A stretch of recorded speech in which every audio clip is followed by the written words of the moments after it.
What's up, guys? Barry Game here, back with some more Idle Heroes, and today I figured, well, I think it's time we actually go ahead and update our monster tier list, because a lot of things have changed in the game, and I think literally the last time we made a video of this was like literally 2 years ago. It's been a long time since we've talked about monsters, and like I said, a lot of things have changed with the monsters, so let's go over it, let's rank them, let's talk about where they excel in each different game mode, because, well, I think it's a hot topic that a lot of people want to know about. Number one, this is going to be both like a hybrid PvE slash PvP tier list. PvP doesn't really matter as much as it did 2 years ago. At least the monsters don't. Back in the day, the monsters made a big difference. Nowadays, not really as much. So let's get started with the Fox. So the Fox is one I've always had a soft spot for. The fact that this gives you energy, like the boost is just absolutely amazing. I love it. Very, very solid monster, but depending on the game mode, you probably want to go with something that stacks damage up, something that has like the damage multiplier, like the wolf, the snake, the phoenix, depending on your team composition. Although this does have some really cool synergies with like a Jara CC style team where you're just trying to make sure you're getting as many actives off as possible. Very solid monster to have. Number two is going to be the wolf. So the wolf is going to get the A tier because, well, he's similar to the snake and the phoenix, but has less synergies. Now, he does work perfectly with Scarlet Queen Halora because she applies a bleed to all the enemies. And let's be honest, in just about every game mode, you're going to be using Scarlet Queen Halora because for 20% all damage dealt buff to your main damage dealers. Very cool synergy, also provides things like precision and armor break, I believe. Really good stats. Very, very strong, but I wouldn't put him way up there nowadays. There's better options for different game modes for the majority of players, especially once you're getting to that like 4 to 6 Transcendence Hero time period. He's still very, very good, so I'm going to put him in the A tier. PvP-wise, not that great. Now, the next one used to be way up on the tier list in my opinion, and that is the Griffin. The Griffin, of course, has the ability to slow down the enemy team. Back when PvP was more like it mattered, that little bit of speed difference mattered, but now that there's like so many different places you get speed, it's really hard to know what the enemy speeds are going to be. Feels like lost a lot of value overall. Still a decent monster, but we're not going to go that much into detail. Not something you use in most game modes, because even if you are doing like an energy feed team, it takes like 3 rounds to get to an active from a monster. So not something you reliably want to kind of wait on. Next up, we're going to throw the deer in the B tier because let's be honest, the deer provides block, HP based healing, which is a big burst. Used to be ranked much higher, but because of a newer monster, that has changed in this whole scheme of things. While very, very useful, not as much, because healing isn't as much of a big deal because there are so many good supports in the game that provide even better healing.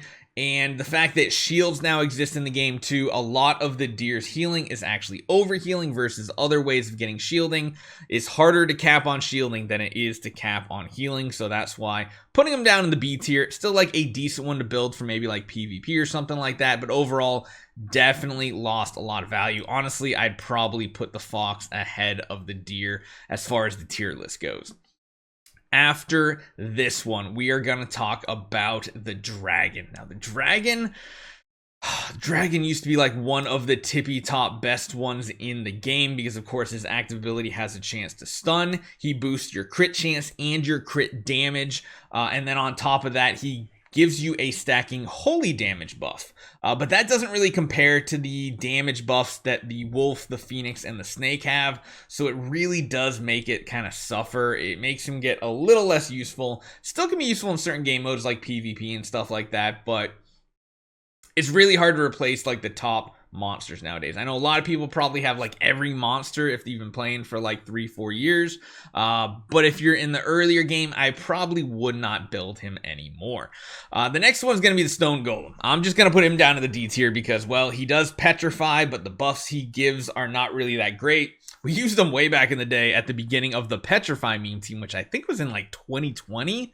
Even with the interesting synergies we had, he just fell off. Just don't build him right now unless you have some really specific team where you can make it pop off that way. I would not consider it.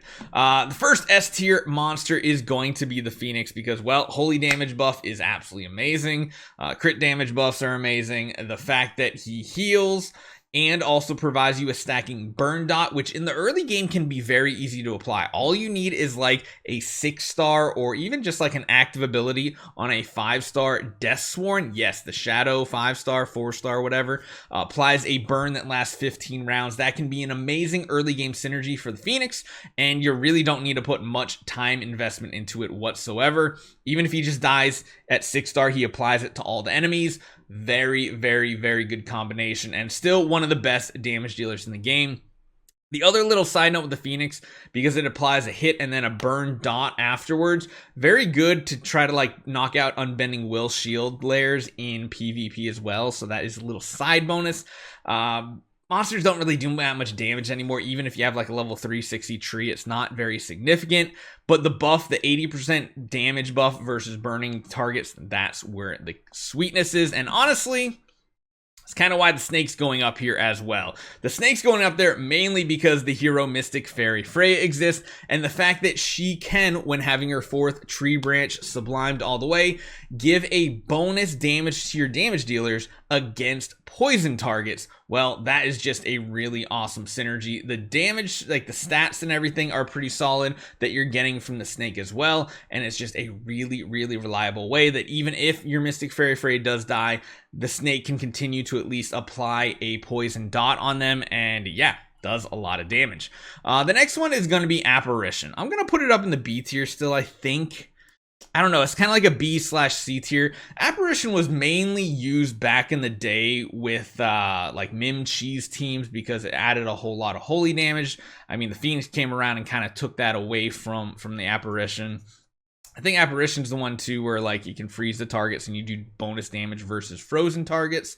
I mean, hey, maybe there'll be some cool synergy if you have like a Starwing Jara at Vulcan team where you're just freezing the enemies and you get that huge damage boost. I don't know, it could be something, but not against bosses or anything like that, which is why it kind of drops down.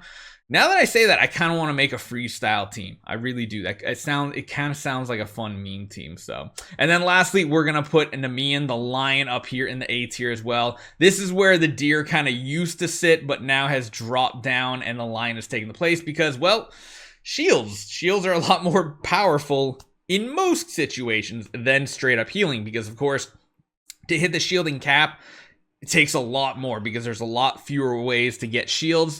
So a lot less overhealing, and then on top of that, it just is a better overall well-rounded monster in my opinion. So let me know what you guys think about this list. Let me know if it helps you guys out. Would you change anything on this list as well? Because I love hearing feedback and and hearing what you guys do with your accounts as well. But hopefully for newer players, gives you a little bit of guideline on what heroes sync up with each monster and which monster will be best for your account. Hopefully you guys enjoy this one. Make sure you guys take 1 second, hit that subscribe button. I'll see you guys next time.